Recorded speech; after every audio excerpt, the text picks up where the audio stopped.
If you think moving our average passenger cars to being electric, autonomous, and connected is going to be the biggest sea change, you haven't been down on the farm lately, but you're about to be. This is the Monarch tractor. It's electric, autonomous, smart, and connected. I know what you're saying. Oh yeah, they do that with cars these days. I get it. No, you don't.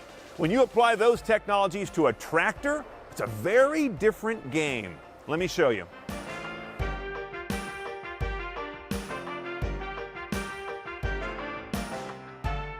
Rather than use its electric power to go to 60 in 2 seconds, or its autonomy to let you snooze while you get driven, this tractor uses those technologies to point toward a smarter food system that is more sustainable and, in the end, Monarch says, more knowable.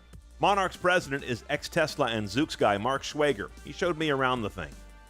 You know, I was walking around with you saying, oh, look at all the sensors and look at all this stuff, and you said the business end is right here. The work that it does is really based on the implement that it connects. The stuff you hook up back here. So you think about what DeWalt has with their battery on hand tools. The battery connects to a power drill, connects to a weed whacker.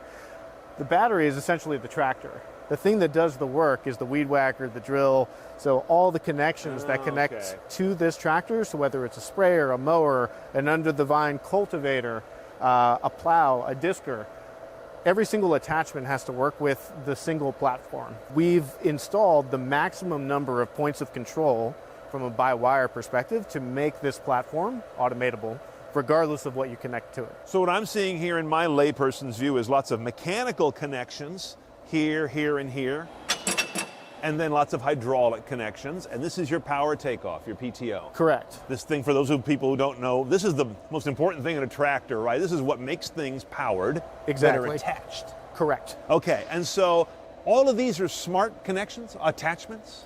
So the attachments are mechanical. You still have to go and connect these directly to them. But your places of connection are sensed. Correct. They're sensed from a load perspective, and they're sensed from a control perspective. So we can tilt the implement either way. We can lift and lower. We can tilt it front and back. We can control it from the PTO, and we can control via external hydraulics. So you know what's going on with your hydraulic pressures all the time from sensing that. Exactly. So a farmer would say, well, yeah, I can do that too. To have you do it is better how? So we don't tell farmers how to farm. We let farmers tell the tractor how to farm. And so they can do that a number of ways. They can train the tractor by driving it and performing an operation and teaching the tractor exactly how they want it done. Exactly. I see sensors here in the front. What are you using? Anything like LiDAR? Or? No LiDARs, no radars. Why not? The auto industry's gaga for LiDAR. We don't have to in our industry. One is we have a policy here which is called farmer frugal. And these sensors are really, really expensive. They're also appropriate for the automotive industry because you have to be able to see if you're going 60, 70 miles an hour down a highway, you have to be able to see with pretty good fidelity 100, 200 yards down the road so you can stop in time. We don't have that problem when we're in an autonomous mode because we're only going 2 or 3 miles an hour. That's the speed of the operation when a driver is driving a tractor. That's work speed. Correct. Okay. And so that makes our stopping distance, 4 or 5 feet. Right. Up here in the front is where we have our EV battery. Kind of up in here? Yep. We packaged this front and low.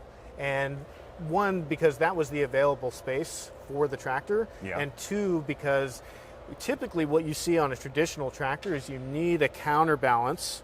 A bunch of metal weights are sitting up in the front. Exactly. And so the battery actually provides that ballast because it's so heavy.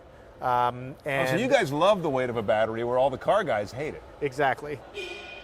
Let's stop for some nuts and bolts. I know you're wondering. Monarch expects up to 10 hours of work time on a charge, 6 to 8 if the work is really tough or high load.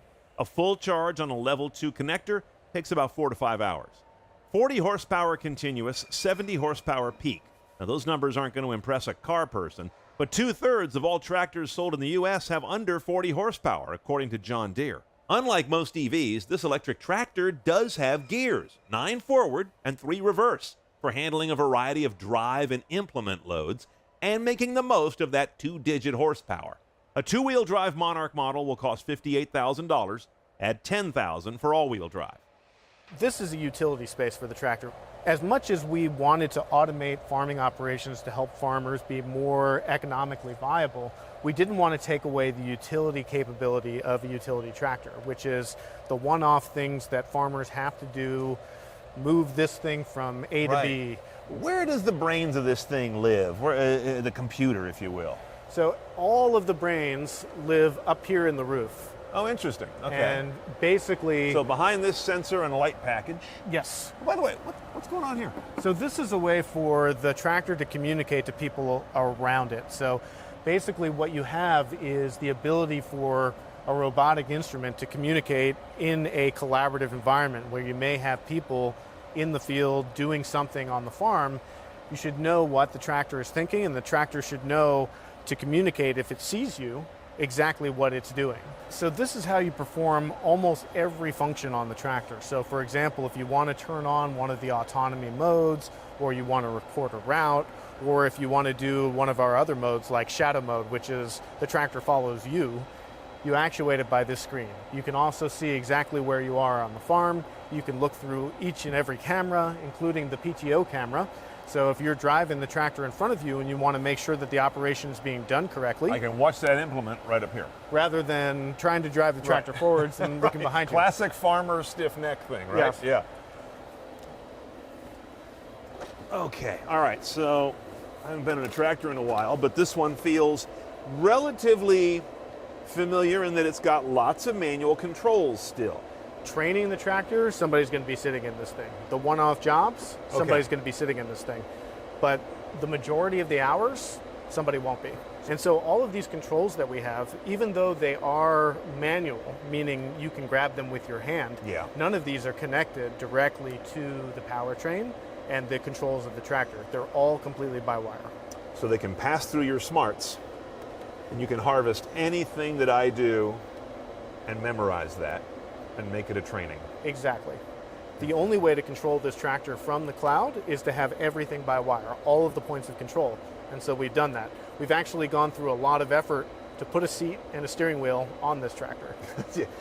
You kind of didn't want to, right? I mean, it's like we can do all this another way, but you need this, like you say, one-off and training environment. Correct. And there is an emotional connection between a farmer and the tractor. And we don't want to lose that aspect of the tractor being the center of the farm's universe and the farmer relying on the tractor for essentially making money. I mean, come on, how would they do country music videos if you didn't have shots of farmers and tractors? You True can't that. kill that. You would never want to. No.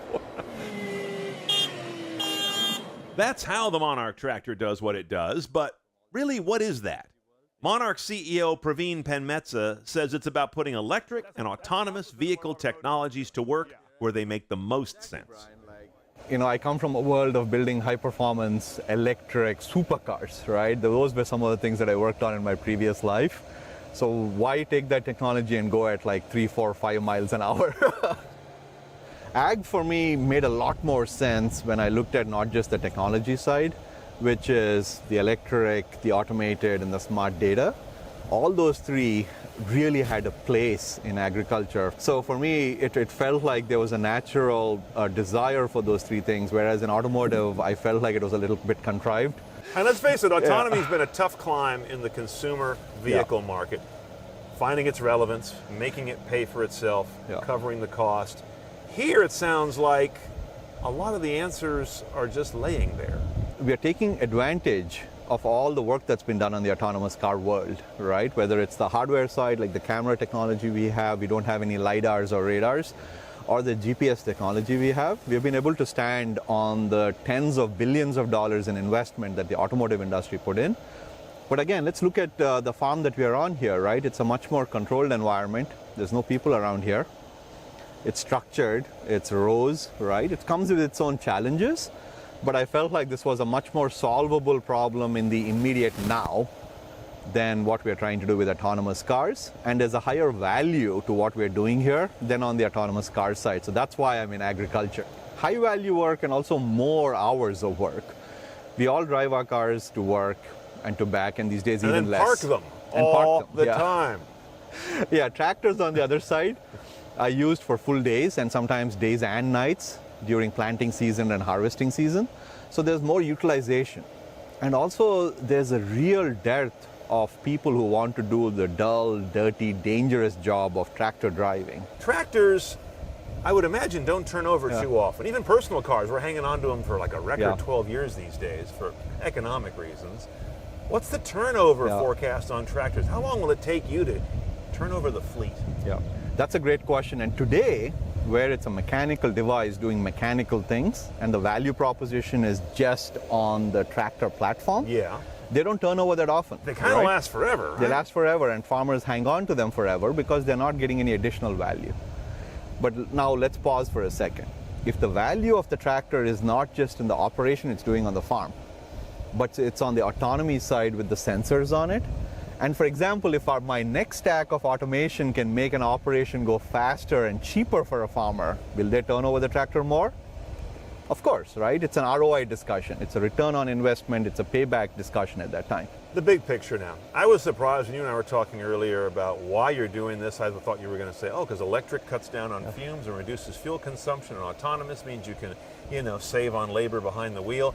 You took it to a whole nother level. Your big picture is about the food that we eat. Once we provide an electric automated tool, it allows the farmer to tell the story of what's happening on the farm using our data back to our consumer.